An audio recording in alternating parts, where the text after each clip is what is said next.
these are kind of the areas that maybe I wish I could have done differently when it comes to minimizing and decluttering my home. Well, hey, I'm Heather, and on my channel, I love sharing my minimalism journey with you guys, along with tips on decluttering, organizing, and some motherhood thrown in here and there. So I hope you enjoy this video. If you do, be sure to give it a thumbs up.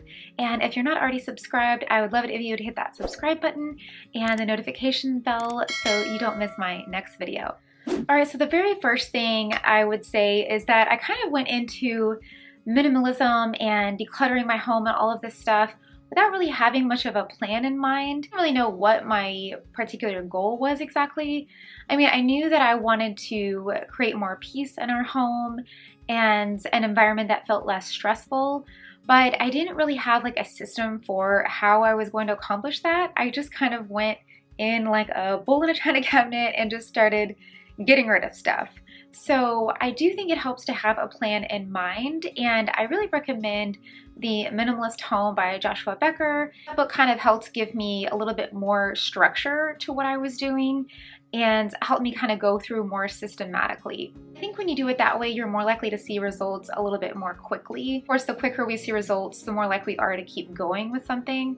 So I just think it helps to just have kind of a guideline. Maybe it's going through one drawer at a time. Maybe it's going through one closet at a time or one room in your home, but kind of have like a rough idea, or maybe you're someone who likes to even write it all down.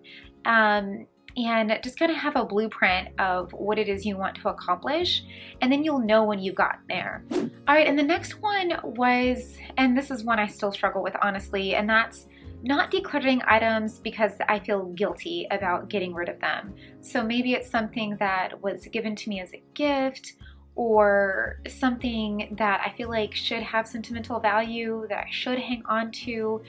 And the reason I'm putting this as a mistake is because I don't think we should have anything in our homes that make us feel guilty. That's actually part of my motivation for going on this journey of getting rid of things and minimizing, because I do want to have a home that just is filled with things that I love, that are useful to me, and like Marie Kondo says, bring me joy. And I know not every single item necessarily brings us joy, but it definitely shouldn't make us feel guilty. All right, this next one wasn't necessarily a minimalism and decluttering mistake, but it kind of falls into this category because it's something that I struggled with for years, and that was the belief that just because a space was empty, that it needed to be filled.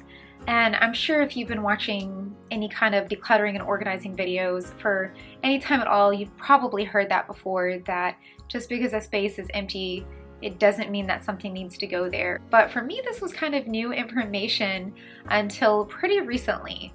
And so when I very first started this journey of minimizing, I still was struggling with that, and I felt like I needed to have things in those spaces, and I think it kind of was preventing me from seeing the full effects to a really minimized and simplified home, because I was hanging on to that belief that those spaces needed to be filled.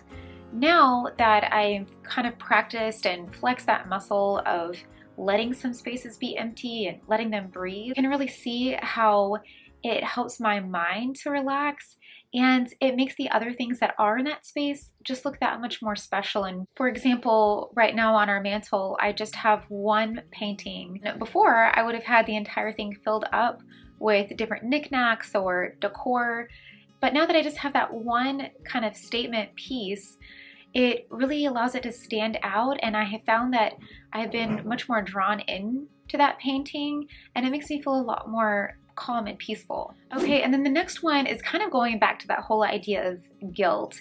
And this has kind of come into play when I have purchased new items.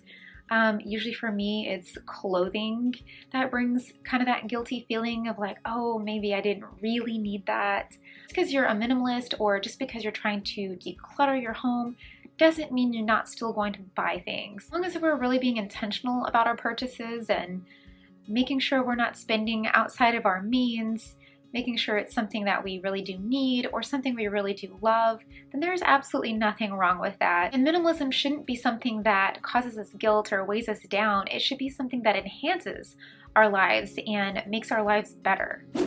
All right, but along those same lines, I have had some actual legitimate impulse buys even since I started this minimizing journey. I'm gonna be honest. And I feel like the biggest trouble spot for me is like that dollar section at Target, or you know, the little sale items, and they're just so cute and they catch your attention, but then you buy it and you bring it home and you really don't have much of a use for it, and then it just adds back to the clutter in your house. So even though I am way more intentional about my purchases, and it's pretty rare that I have an impulse buy, it definitely has happened. All right, so next is not decluttering items because I spent a lot of money on them. This one is so tough, I know. I really struggle even still with it. When I'm decluttering my home, I tend to see all these little dollar signs and remember how much each item costs, and I'm just like, oh, there goes that money out the window, you know. Maybe that's just me, but I really hesitated at first to get rid of those more expensive items because I remembered how much they cost. Of course, our brains are averse to loss, and it feels like a loss when we're getting rid of these items that we know we spent a lot of money on. But like I've said before, it doesn't put the money back in our wallet by keeping that item, especially if we're not using it, it's just sitting in a storage bin or something like that. It's not helping us at all. And if anything, again, it's just adding to that feeling of guilt. And every time we look at it, we're just gonna feel the weight of that guilt. So knowing that now, I really try to just go ahead and rip off the Band-Aid, get rid of the items, don't think too much about it, and I end up having more peace in the long run. And of course, if you can sell those items, that's always a great option too. Of course, knowing that you're probably not going to get back what you paid for it, but it can definitely help to know that you've at least recouped some of that money. All right, and then finally, decluttering items that I actually did end up needing later. And honestly, this has not happened a lot, but the two main areas that come to mind are the kitchen and craft supplies. So there were some items in my kitchen that I got pretty gung-ho, and I was just like, oh, I haven't used this in years. And sure enough, as soon as I got rid of them, I ended up needing it like not a month later. And then the same thing with my craft supplies and like my paints and things like that. It seemed like as soon as I got rid of them, I ended up having a project and having to repurchase those items. So that doesn't happen that often, but I would recommend having some kind of bin or box that you can put those items in, maybe write the date on the outside, and then kind of give yourself a time frame. And if you haven't needed those items in that time frame, then you can go ahead and box it up and send it off.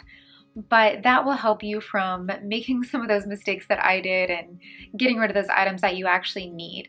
I don't recommend this for very many areas because I think it can end up just contributing to more clutter with more boxes and things sitting around, especially if you don't have a lot of space. But if there's some items that you just really aren't sure about and you do think that you might use again, then I think that can be a great tactic. Well, that is it for today's video. I hope that y'all found it helpful. If you did, be sure to give it a thumbs up. I really appreciate it. And I look forward to seeing y'all in my next one. Bye, guys.